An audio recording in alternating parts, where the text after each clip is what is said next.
You might be feeling awfully negative about Michigan's come from behind, well, kind of, walk-off win against Northwestern. I look at it a bit differently. I'll tell you why right here on this episode of Locked On Wolverines.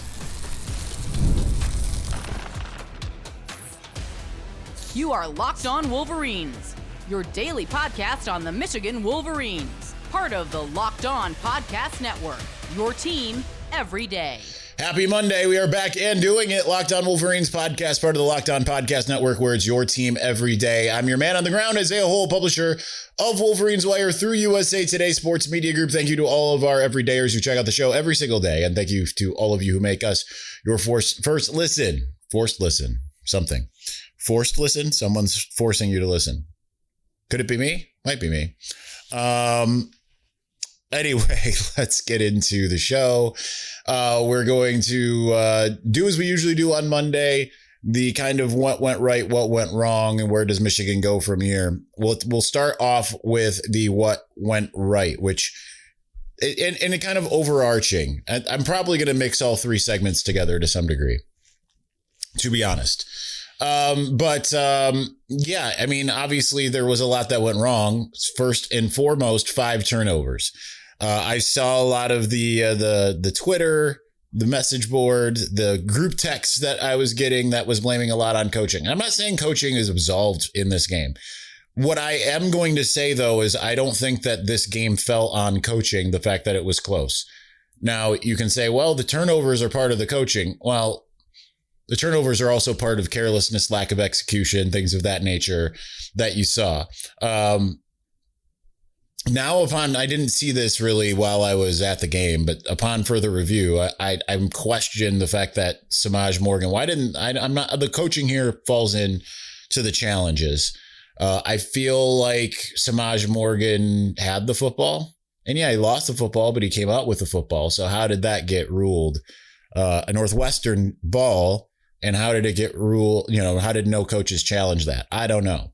But you had that. You had the fumbled handoff. You had the fumble on the really oddly called play. So that's a coaching one. And then you had the 2 Bryce interceptions. Michigan -5 in the turnover margin and still wins the football game. I mean, that's incredible. And I know people walked away from that game not feeling like it was incredible. Like, Michigan shot itself in the foot more than it pretty much ever has in the history of the program and still won the game. Right? Like, the defense didn't force any turnovers, I think, for the first time all year. Maybe against Purdue they didn't. But, like, generally this has been a Michigan defense that you can count on them for 1 or 2 turnovers a game. Sometimes I think even more. But they didn't do that this game. And yet, they still walked away with a win. Now, I can look at a couple different parts of that. Number one, defensively, incredible defensive performance. The fact that they held Northwestern to 22 points, despite the fact that they turned the ball over 5 times. That speaks volumes. I mean, I can tell you that multiple defensive coaches were kind of woo, after the game. Okay. But I think that is in and of itself. I mean, I understand Northwestern, not exactly an offense anyone was writing home about, but on top of it, they held them to under 60 yards rushing. Northwestern, that's their bread and butter, right? Like this is the type of thing we talked about going into the game. Number one, I said, you run the ball, you stop Northwestern's run, you win the game. That's it. They did those 2 things. And yes, Michigan shot itself in the foot as many times as it possibly could in order to get there. But defensively, they stood tall. Number 2, despite the two turnovers through the pass game, Bryce Underwood, what was the thing that I said I wanted to see? I said, what do I think I'm going to see versus what I want to see?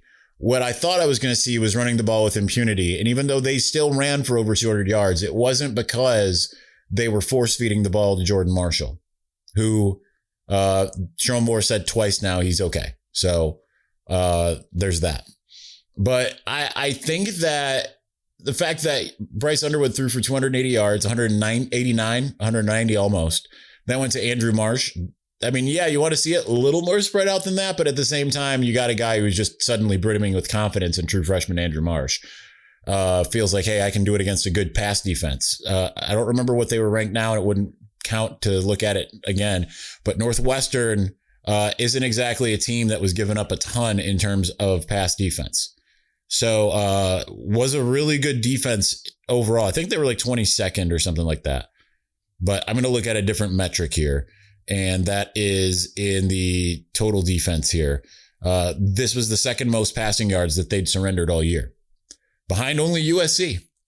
And it was the second most rushing yards they surrendered all year, behind only Tulane in the opening when Tulane rushed for 269 yards. So that is huge for Michigan to have that type of output, to be able to pass against a team like that, who hasn't given up a lot of passing yards, right? Like until USC last week, the most they had given up was 218 to Purdue.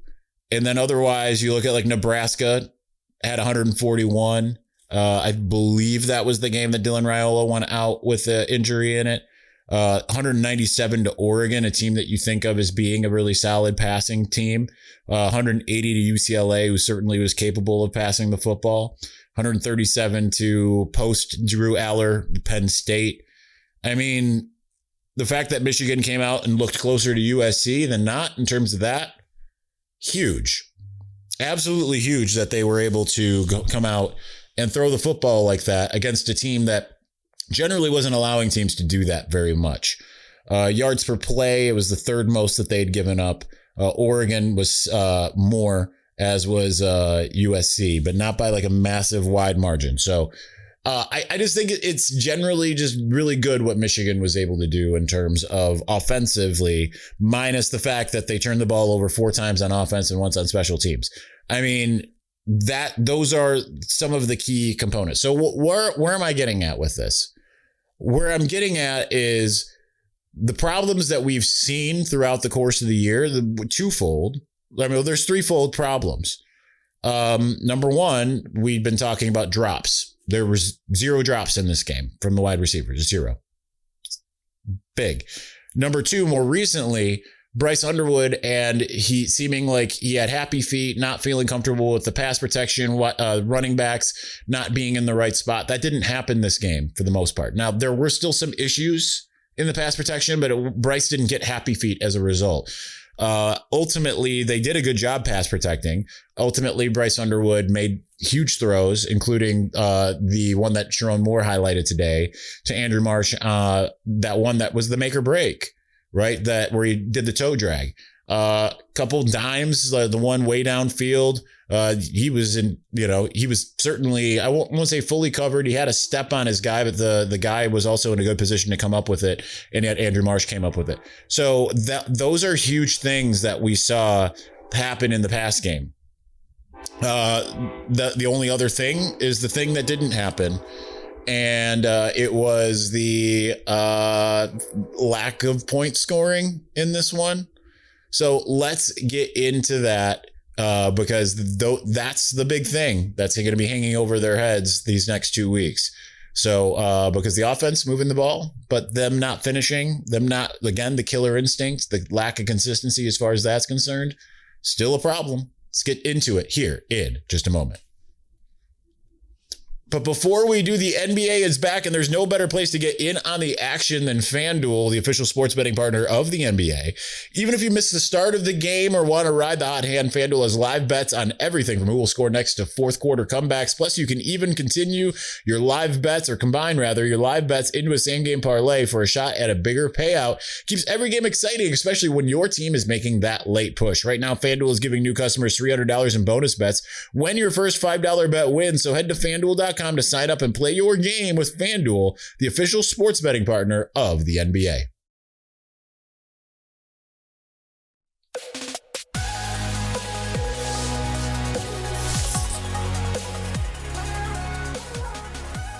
$24 points. Still not great for considering Michigan had about 500 yards in this game. This is just what they do at this point.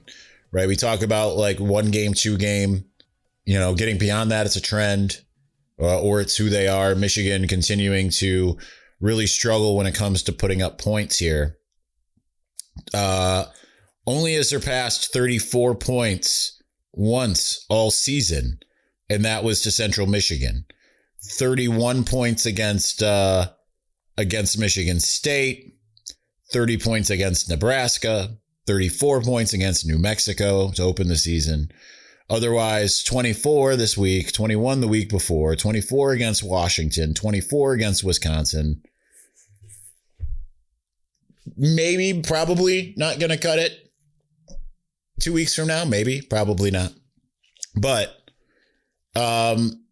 this has always been kind of a problem for Michigan. But generally, we're talking about made field goals instead of made touchdowns. They're not making the field goals either. Missed 2.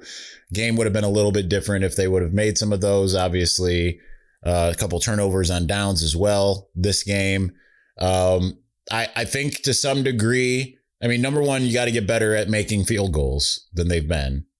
Obviously, Donovan Savada had the big make to win the game, so that's huge. But you've got to figure out how to score points and not, like, number one, you don't want to be settling for field goals in 2 weeks. You need to get touchdowns. That was the big thing, right? Like, this was we keep on bringing things back to 2021. This was the big thing back in 2021, right? It was pretty consistent of Michigan's it's settling for too many field goals, not scoring touchdowns. Not this year, they're not even settling for field goals. They're just not scoring, period. But in 2021, I just want to harken back a little bit. For anyone who feels like, man, they were running roughshod all over everybody. They weren't. They did start the season out strong, right? With 47-14 against Western Michigan, 31-10, mostly on the ground against Washington, 63-10 against Northern Illinois. Close call against Rutgers. Rutgers had the ball down all the way at like goal to go situation to tie the game. Michigan holds on to win 20-13. Pull away late from Wisconsin to win 38-17. Takes again late stop to hold on to beat Nebraska 32-29 coming from behind. Ho-hum win over Northwestern 33-7. Lost to Michigan State 37-33. Ho-hum win over Indiana 29-7. Late game heroics to beat Penn State 21-17. And then you got to the Maryland game. At the penultimate game of the regular season. And suddenly, Happy learned how to putt. And they won 59-18. So, what do I want to see this week? I know we're kind of, like I said, we're kind of going all over the place. But what I want to see this week, going into the Ohio State game, because I just read to you the 2021 schedule. There was nothing in there. I mean, okay, the only thing that was in there, I guess, is like, okay, well, at least they beat Indiana and Northwestern around 30-7 each of those games. Around that. But, and, you know, beat a not terrible Wisconsin team, but not a good Wisconsin team convincingly eventually. Okay. I'll give you that. But I don't think that this team is certainly as good as that 2021 team. Let's just be clear there. But this is the week. You're facing Maryland in College Park. Go for broke. It's a team that hasn't won a game since September. It's a team that has got some offensive firepower, even if it hasn't really put it together, right? Like people were talking about Malik Washington over Bryce Underwood early in the season. Defensively, it seems like they've put some things together, but they just can't. They're not good enough ultimately.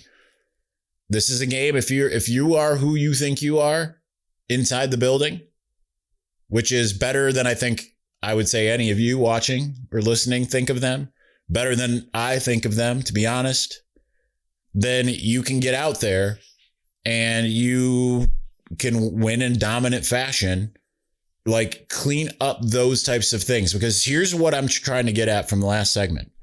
The things that were mostly the problems this year were not necessarily problems overall against Northwestern. You don't turn the ball over 5 times. You're in a completely different scenario. You score on your opportunities, right? Just from the opening field goal attempt that they missed to the other one. I mean, the 60-yarder had the distance. I mean, that's a That's a big ask, but I mean, you still like if he's got the distance, you brought back Dominic Savada for a reason. He was so automatic from long, right? Like that just changes the calculus in the game a bit. And suddenly Northwestern is completely out of its element, right? Like it wasn't fully out of its element down 21-9, but you could have gotten them fully out of the element. That's the point.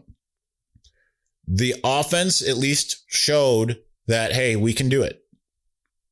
We can move the ball. That's first and foremost. Now you got to get in the end zone. You got to get those field goals. You want to see Michigan this week come out and show that it can put together a closer to a complete game, just like it did last year against Northwestern, right? Last year against Northwestern, 50-6. That was kind of the moment where you said, I don't know that they're peaking at the right time, but it's the first time they've had a blowout win in the Sharon Moore era. And it was sorely and desperately needed, especially going into Ohio State. Now, we looked at it and said they're not going to beat Ohio State, but there they are.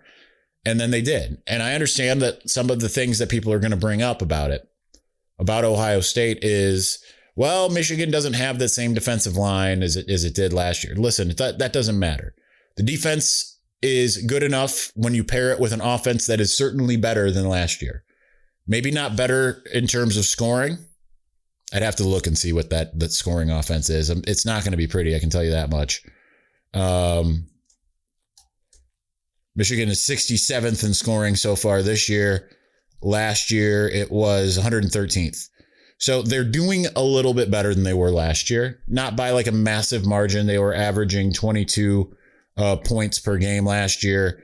This year, they're averaging 27.7. Again, heavy lifting thanks to a 63-point game. You got to find ways. But I also, as I've said before, I caution you against taking a game like this against Northwestern, much like a game like it was against Purdue, much like it was a game against Michigan State, and say they can't play like this and beat Ohio State. All of that's correct. The difference is each has been a different game, right? Like, yes, the scoring isn't there, but each has had its own different thing going on in it, right? Against Michigan State, they decided to just run the football in the second half almost exclusively. Again, people will say, well, they couldn't do it in the second quarter. Okay, they passed fine in the first quarter. Bryce looked unsettled in the second, and they were like, we're running at 6 yards a pop, so we're just going to keep doing that. Okay, number two against Purdue, passing problems, massive passing problems, happy feet, inaccuracies, different things. Against Northwestern, they passed the ball fine. They ran the football fine. They just could not finish. They just couldn't find a way to finish, and that ended up being problems, right? Turning the ball over, not getting into the end zone, not hitting your field goals. This is the week where they've got to put it all together. They've got to find a way to be in a situation against Ohio State in 2 weeks where it all comes together. That's just it. All right, let's continue this part of the conversation. Let's look a little bit at what we want to see this week against Maryland. We'll do that here in just a moment. But before we do, college football is back. It's been back. Couldn't be more excited about it. It's kind of sad that it's almost over, regular season. The tailgates, the rivalries, the energy in the stands, there's just nothing like it. But let's be real. Actually, getting tickets can feel more like a battle than the game itself. Endless queues, hidden fees, prices jumping at checkout. That's why I use GameTime, the app that gives the advantage back to fans. It's the easiest way to score last-minute tickets at the best prices with no surprise fees. What you see is what you pay. I pulled up GameTime, and in just a couple taps, I saw some amazing deals. I'm talking about your favorite college football games as low as $25. The app makes it super simple. You can even see the exact view from your seat before you buy, and I love zone deals too. You pick the section, GameTime picks the seats, and you save big. So take the guesswork out of buying college football tickets with GameTime. Download the GameTime app, create an account, and use the code LOCKEDONCollege for $20 off your first purchase. Terms apply. Again, that's promo code LOCKEDONCollege for $20 off. Swipe, tap, ticket, go. Download GameTime today.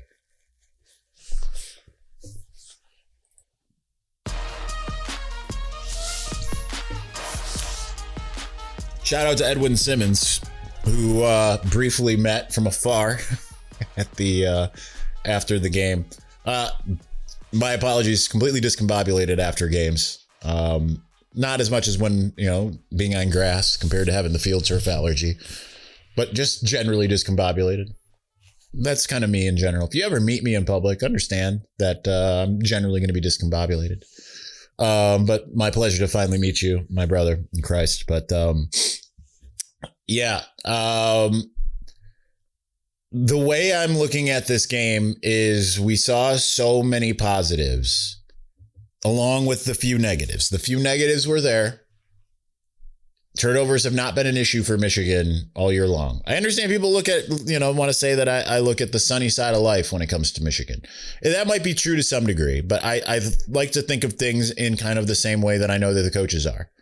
And as much as a lot of you might be like sitting there thinking like, I want more fire, brimstone, I want more of this. I'm trying to tell you exactly how the coaches are looking at it, right? Which is, it's the same thing that you're going to hear on Thursday from Connor, which, by the way, number one, the Michigan fans that were clipping the Connor show as if Connor and I were being serious, like, what are you doing? Number two, to anyone, I'm going to put, I don't want to put, I'm not going to say the name because I don't want to put him on blast. That's not what we're here for. It's not the type of thing that I want to do. But there were some Buckeye podcasts, some people that I actually know, respect, and like that put us on blast and said, like, this is what the Michigan media, they're unrepentant, blah, blah, blah. Number one, it's me and Connor. It's Connor Stallions, number one. It's me and Connor, and we're having fun with it. And number two, what do they're not repentant about this. No, we're not. Want to know why? Because it isn't the big deal you want it to be. Hence, the NCAA did not give this death penalty that you wanted to see. Glass houses, just beware of those. I'll just say that much. Just throwing stones in glass houses. But all right, enough of that. I think that when it comes to where Michigan is, it hasn't been dominant at any point in time this season. Outside of the Central Michigan game, no, it is not. But it's different than last year. Last year, it was interesting because early they had some games like Arkansas State and USC where they dominated the first half and then let the team back in it in the second. Mostly this year, it's kind of been more revert to type, kind of what we were accustomed to seeing before the big runs, the championship runs. I mean, but even somewhat in the championship runs where close at halftime, Michigan, pulls away in the second half. So ultimately, you're still working towards having that game where it all comes together. And obviously, you sit there and say, well, what are the chances they're going to do that against Ohio State? Well, it's what they did 5 years ago, essentially, in 2021, right? They had not really put together any game where it all came together in the way that it did in that one. And I'm trying to scroll through here. I think I screwed up my own little thing here. Okay. But let's see, offensive game log. Against Ohio State, they had 190 yards passing and 300 yards rushing, just about. And that was, remember, they started out the season with 3 straight 300-yard rushing games, fell back down to earth the next 2 games. Pretty good against Nebraska, very good against Northwestern, and then sub 200 every game until that Ohio State game. Okay? You have to count on the idea, because even against Maryland, they didn't have 200 yards rushing, but they had 352 yards passing. It's the best passing game they had all year long, that Maryland game. Which this last game tied the team high, I think, in passing. No, it was the high, 280 yards passing. So you're incrementally kind of getting those things together, and then you hope that it's, again, much like Ohio State used to be the Manchurian Candidate. They'd see the winged helmet and go nuts. That same thing is going to happen for Michigan as it has the last few years. But yes, it starts with Maryland. And Maryland has not been exactly good the last however long. Now, it is another road game. Should be some friendly confines. They are fighting for bowl eligibility. They have to beat Michigan and Michigan State to get there.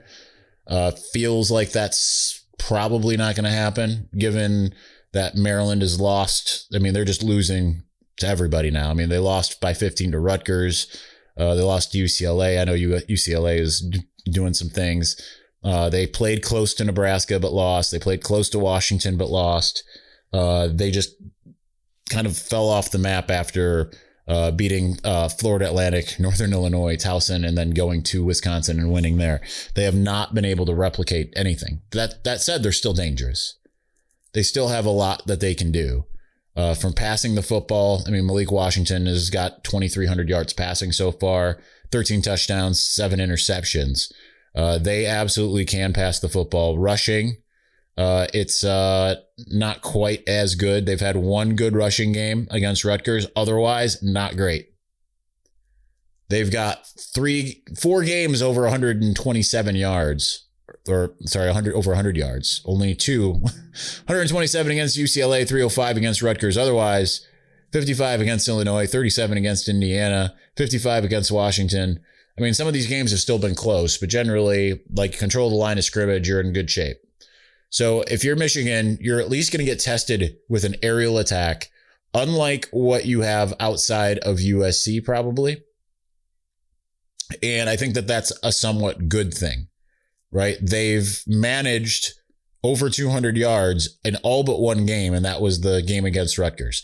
Otherwise, 268, 254, 276, like not getting to 300, but like consistently passing decently. So this is going to be a game where Michigan's secondary could be tested, and it's just a matter of standing up. Like if you can still stop the run and shut them down through the air. I mean, no, when I say shut them down, that might be relative. They might still get 200 yards, but if it's 200 yards, but their yards per attempt is relatively low, they aren't seeming like UCLA, they, 210 yards, but they passed for 4.4 yards per attempt, touchdown and an interception, less than 50% passing. That's a good, because Julian Sayin, obviously really accurate, has a lot of big time weapons.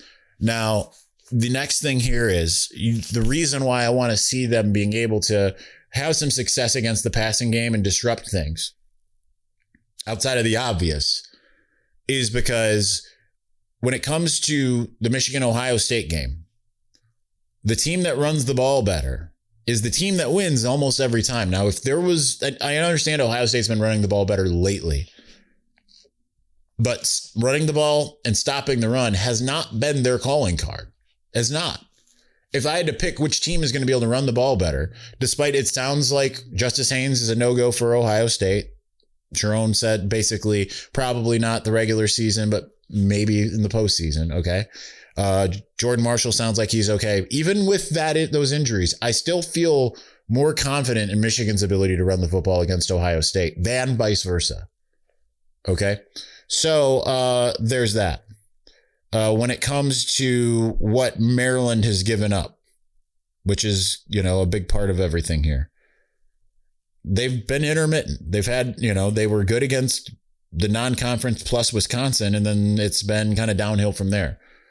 Washington just shy of 400 yards, and then the rest outside of Illinois, which was also just shy of 400 yards, over 400 yards. Indiana, almost 600 yards. Rutgers, almost 500 yards. So Michigan continuing to show that it can do what it can do offensively while being consistent defensively. That's what it needs to do. And that's what it needs to do this week. Because, we're getting close enough to the point where, we are looking to see what this looks like against Ohio State. Again, you can't take any game and extrapolate it and say, whatever, like this is, they can't do that against Ohio State. Michigan is in a way preparing little by little for Ohio State in each of these games, and it's managing to win. So do I think Michigan will beat Ohio State? I mean, if you were to make me put money on it right now, I'd say no, but I also that's where I'm pessimistic. I was pessimistic last year, as everyone was. I was pessimistic in 2022. I was pessimistic a little bit in 2023, not as much, but still. Didn't feel like, okay, everything's going for him. No Jim Harbaugh. JJ McCarthy hadn't even practiced the week of the Maryland game. Didn't look good then. So it was kind of hard to really tell what they were going to be in that game. So it's hard to really sit there and say, I feel great. They're peaking at the right time. No, I don't feel that. 2021 is kind of the only year I felt like, wow, yeah, okay, here we go. So that's that. All right, we're going to be back with a mailbag tomorrow on Tuesday. Thank you so much for watching. Thank you for listening. We'll talk to you again soon. Peace.